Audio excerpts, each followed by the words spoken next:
Shoutout sa mga kabataan dyan. Manong ulam. Sa may masiram, dapat tigdudumanan. Kaya yaong kami digdingon yan sa may Cariado Station, digdi sa irarom kang LRT, di banda sa nagtitindang hotdog na si Neneng B. May nadalan kaya kami sa TikTok ning nagtitrending na masiramon daang hotdog sa Draculaon daang hotdog digdi. Ang pangaran ka nagtitinda is Neneng B.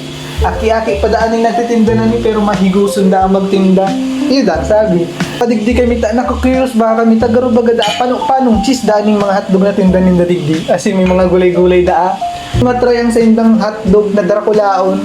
Tagaro baga nakakatakam hilingon sa video. Bawa na pila, tagaro baga pinipilaan. Tas sabi da ninda, masiramon da kaya sa iyang hotdog.